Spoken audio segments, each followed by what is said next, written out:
Hi there. This is going to be an energy check-in in like the truest sense of the word check-in because I have leftover tacos heating on my stove right now. Cannot be a very long reading, but I've been out of town, so I'm coming back and the energy has been particularly aggressive, just to put words to it for a little bit. For Monday and Tuesday, I haven't felt that depressed, which is a strong word, in a very long time. I had things to do. I wasn't traveling anymore, but I was off of work and I didn't make anything happen. I just had to lie in bed and recharge because of how overstimulated I was from being at this family wedding, which was, multiple things can be true at once. So the first thing that is true is that it was like the most beautiful wedding in the history of weddings that anybody has ever been to, not just me. It was outstanding. It was beautiful to be a part of. I was bawling all weekend. My cousin looked phenomenal. It was the weekend of her dreams, and that makes me happy. And it was a great celebration to be a part of, but it was, for me, going into an entirely different bandwidth of frequency as far as like the consensus reality that everybody is engaged in than I'm used to. I'm used to being around people who aren't on the same level vibrationally, but I always retreat to recharge and kind of touch base with myself and what is real. And I did not have the opportunity to do that. It was such a immersive experience, and I hardly had any time to myself. And there was a few, mishaps. I ended up having, my grandmother fell and I had to take her to the ER, and she's fine, but it was upsetting. And it was like we were on our way to the dress rehearsal, so just like a lot of chaos. I almost lost my bag.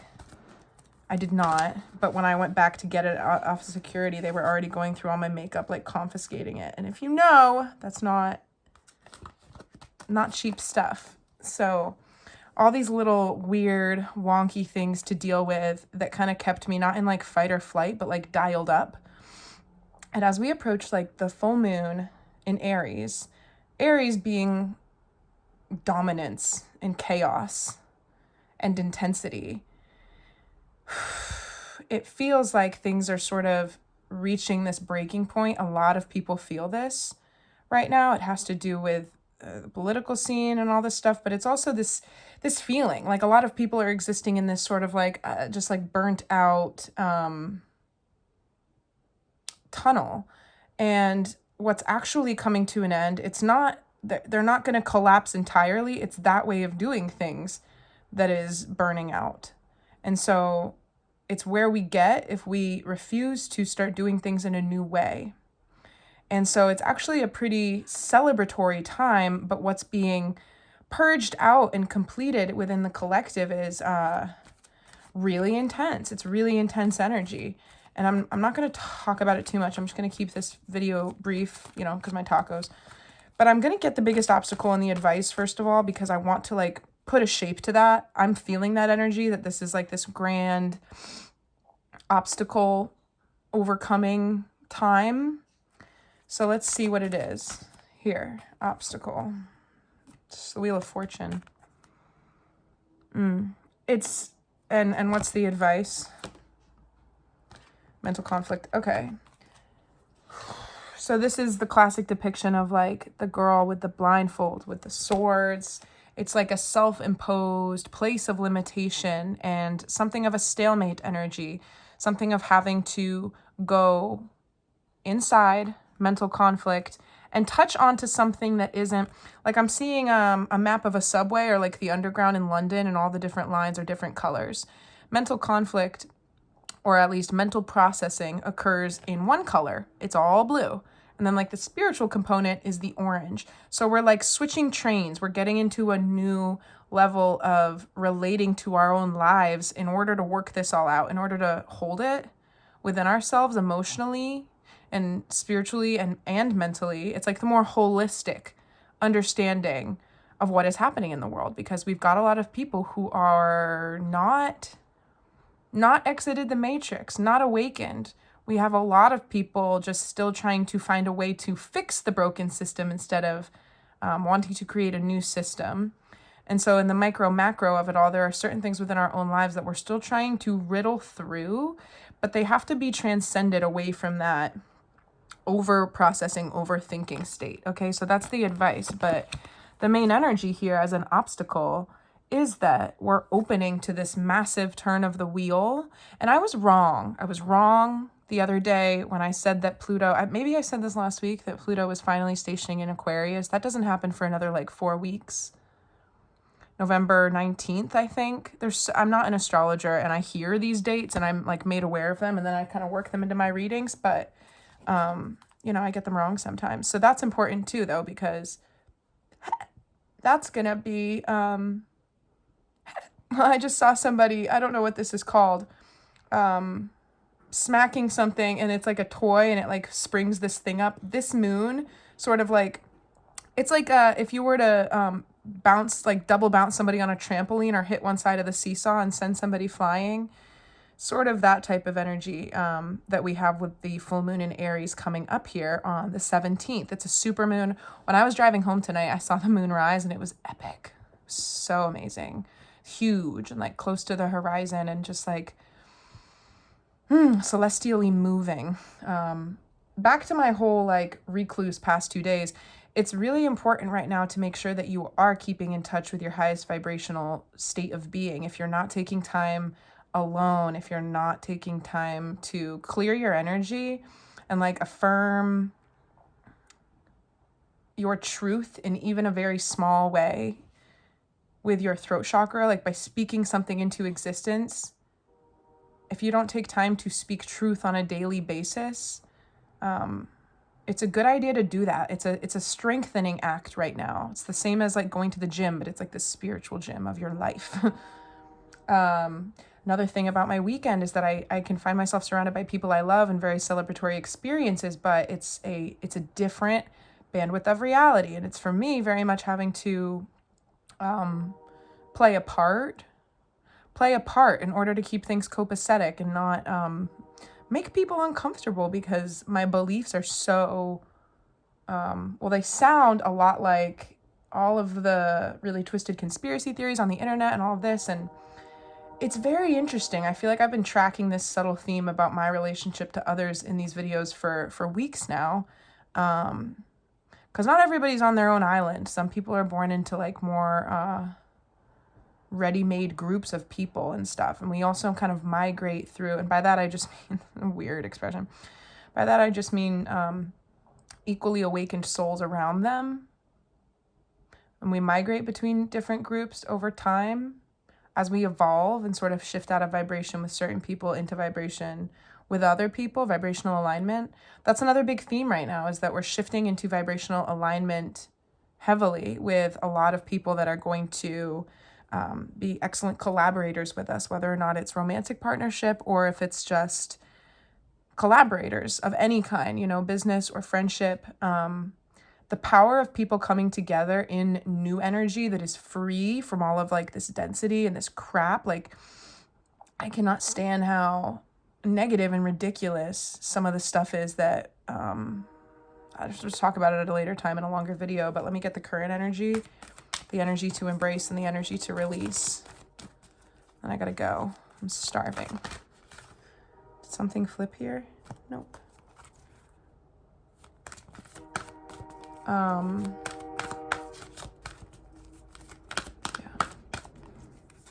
I hope that everybody is doing well. I hope that everybody's doing well. But what I sense is that it's just been intense, you know? There's something beautiful. My guides are saying, remind everybody, the intensity, emotions are just emotions. And it sucks. I was reminded yesterday and the day before, I'm like, it's so easy to talk about, like, you just lift yourself out of it. So much easier said than done. But when you're actually feeling in those negative spaces vibrationally, this is why it's nice to get into a high vibrational state and maintain it, rather than climbing your way all the way up from the bottom.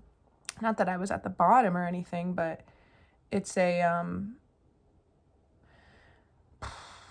it's useful right now to sort of zoom outside of yourself, see yourself from like a higher dimensional perspective, as if you are an angel, as if you are a ghost, and you're just witnessing all of life on earth, and sort of see and register what bandwidth of emotional frequency you're in most of the time, and then know that it's like a slider. It's like an abacus. You can take those, little beans, whatever they are on the abacus thing, one by one, and rebalance the scales. But every time you're going to slide one over, it's a conscious, actionable change or step that you're doing in your life to make that vibrational shift, or to experience that shift in your emotions. It's current energy. It's the sacral chakra. Yeah. So this is also sacral, and I'm also getting solar plexus. So nourishing your sacral chakra, like your core. There's just this big feeling in the center of my body as I like talk through this energy, where it's like you want to pour in, like eating orange food. I don't even know what food is orange aside from oranges. Apricots are orange, but like fortifying yourself, even energy, right? Light frequencies, even wearing the color, but like fortifying the central column, which is all the chakras, but particularly the sacral, because it's our creative power center, and the willpower to be confident enough in ourselves to enact things, to create, that comes from the solar plexus. Sense of self and like that inspired comes from within guidance to express this energy into something. This is sort of like this pivotal crux, where I feel like the energies are... All right, I ran out of storage, so I have to keep it really brief, but it's almost like the distractions are ramping up to a point where we're not necessarily as plugged into the creative synthesis of our own energy, our own capability. All of the energy in existence is like this magical butter that we can like whip into substance. We can put it into action. We can alchemize it from nothingness as the energy that you breathe in, that fuels you and your attention and your awareness and your consciousness, and you can express it into anything you want. I don't know why the train is bothering me right now. Shut up. And that, I feel, is not, I don't want to say under attack, but it's something that like we might be distracted from right now. So in order to breathe life into your situation right now, it could be helpful to do something, what I said before about eating orange, wearing orange, just like bringing that fiery energy back into your core, back into your life and your aura and your field, or like being around a light like this, but also creating. And it can be like a super small act of creation, even putting together a properly formed sentence is an act of creation. And I also see, I'm going to take the energy to embrace, energy to release. But this is at the bottom of the deck, okay? Temptation, the devil. There's also a lot of, like, I think about the Victoria's Secret fashion show last night, a lot of like sexual obsession energy and earthly, like 666 energy of earthly temptations and trappings, and a need to sort of balance the truth of sacral energy and what that is and how it's wielded in a healed expression with what is happening in the world right now. I'm just gonna leave that at that. Energy to embrace is material harvest. Wow, this is like a long time now that this card has been coming out. Please don't do this to me, sweetheart. No. My cat's gonna come like the whole thing. No. She wants attention, as always. Please don't. Really wants to jump in here. So something else, right? If this is the biggest obstacle, destiny, wheel of fortune, no, ma'am. You can come over here, though. Come on over here. There's something about needing to trust that if you have not received a break with what it is you're going through financially, that there's a bit of a powerlessness to that, because it is up to divine timing, but it's not like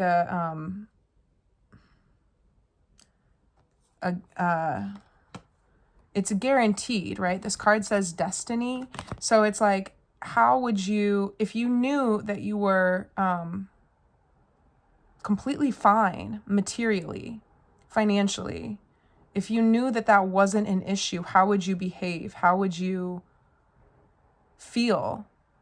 Feel is more important than how would you behave, because the feelings that we hold when we're stressed for whatever reason, but specifically financial reasons, it changes a lot about how we feel in the body. And it's really important right now to also remember to do check-ins with, like, am I holding myself in tension? Am I allowing myself to relax? Am I allowing for my breath to run all the way through me and like fully open my lungs? Like I was sort of just, relaxing for the past 2 days. I don't even remember Monday because I was sort of just asleep, and then I slept all night. I was just breathing. I never got bored. I just wanted to lie there and breathe and re-sync with my own energy, because I had been denied that like sacred chamber of my private energy that I'm used to. And that was like the biggest social immersion I've done in weeks, months, potentially years, because of like the level of stuff that was going on. I didn't have to give a public speech or anything, but I was in the wedding standing up in front of people. Not that that's like a, but everything is an energy interaction. So this is the energy to embrace. And do you see how his hands are open? He's very much open and receptive. You have to remove, I'm getting a vision of like this little table being totally crowded. And my guides are saying that we would do well right now, me and you, whoever, we would do well to tidy up both the physical environments, but also the internal environments of, like, again, the feeling of being relieved.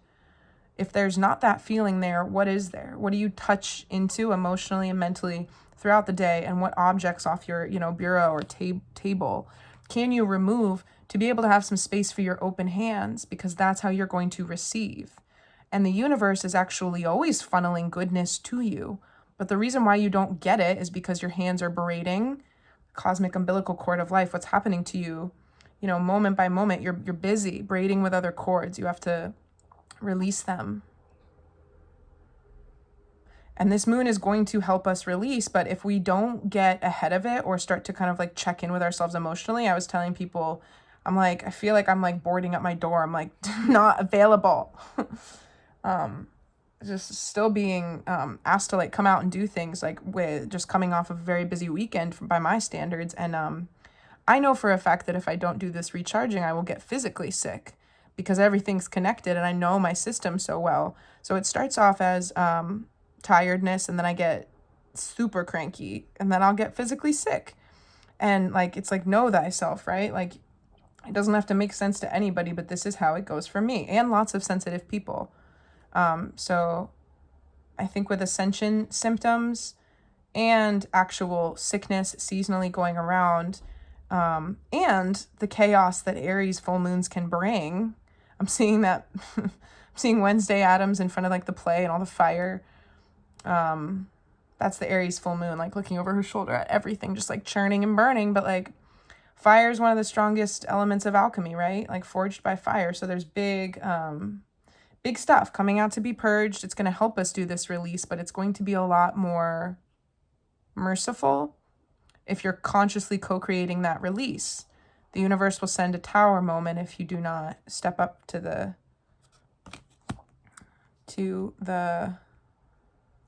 plate. But there's another message trying to come through.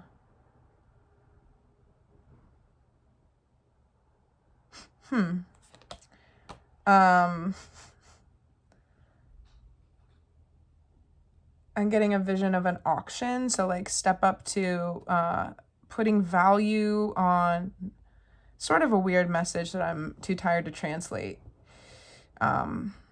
Seeing the things in your life that take up space within your bodies. So your physical world, your physical house, your physical body, your emotions, your spiritual body, like your focus. If you were to do a big wheel, big pie chart, like this is my life. Ascribing value to these things as well, because if we're not viewing things from a bigger picture, then it's very easy to look around and be like, all of this has value. Like I'm looking at tons of junk right now that I could very easily get rid of. Empty aquarium, gone. Put it on the curb. I don't need it. Yet there it is. And if we like really zoom out from like the higher dimensional perspective, our needs are fairly simple. So there's something about assessing with a value scale that means something to you, what you have going on. I gotta go get my tacos, man. I gotta go get my tacos. Energy to release is new beginnings, okay? So be in the moment. Be in the moment. It's coming. Have a great night. Have a great full moon. I'll try to pop back on later this week and do another reading because this is not fully sufficient. And there's going to be a lot to say. Last thing I'll say is that there's a lot of psychic downloads coming through right now for those who are receptive and open to that type of information, or you're connected, to your guides. And it's like if you go to do a mountaineering course, an intensive in Antarctica, and you're there for 4 weeks, and you learn everything about mountaineering, and it's a very detailed, rigorous course, and you start at 6 a.m. and you have a little break, and then you get back at it, and the afternoon is for this and that. At the end of that, if you came back and your family was like, what did you learn? You would not be able to explain what you learned to them. You would give them some type of synopsis, and then throughout the course of the next, however long it takes, you would bring things up. You'd be like, oh man, this one time at mountaineering school, this happened. And it would come to you weeks later when you were reminiscing and something sparked your memory about a moment that you had.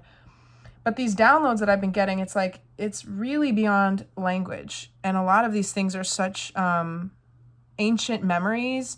They're aspects of knowing that it's like they come into us and we realize that we never didn't know, but they have this shape and this container within ourselves where there's this more highly applicable relationship to certain information. And then there's other parts that we didn't know. But I've been in a super withdrawn state because of how inarticulable a lot of these things feel. So if that's you as well, don't worry. I've been through this so many times, and it just takes time sometimes for these things to unwind within you. And it's not about telling anybody. It's not about exhibiting your knowledge or the things that you're gaining from meditation or from your connection. It's about being the kid from mountaineering school, where over time you will just live your life differently as a result, and the information that's meant to come out of you will come out of you at the right moment. You never have to worry about that. And I think that right now there's also this strangeness in the collective around processing everything, right? Mental conflict was that energy to embrace. And so there's an aspect of the mental conflict that doesn't feel the best. Excuse me. But it is functional, and there's nothing wrong with it. And from that higher dimensional perspective, if you were your own spirit guide looking down at you, you'd be like, oh, she's so confused. But what she doesn't know, what he doesn't know, is that it's gonna be so beautiful. It's you're in that process right now of allowing yourself to experience even more, and something has to give during that. And I laugh all the time at how simple we are. Nobody is equipped to perceive and handle everything that's happening on Earth ever. How could a person? And yet we all sort of walk around like we get it and we know what's happening, but nobody knows what's happening right now. And it's insane. So anyway, plugging into, this is how my goodbyes always go. I can't hang up the phone. Anyway, my tacos are probably going to burn, so I'll just go. It's not an elegant ending. I'm sorry. I hope you're doing well. I'll be back later. Bye.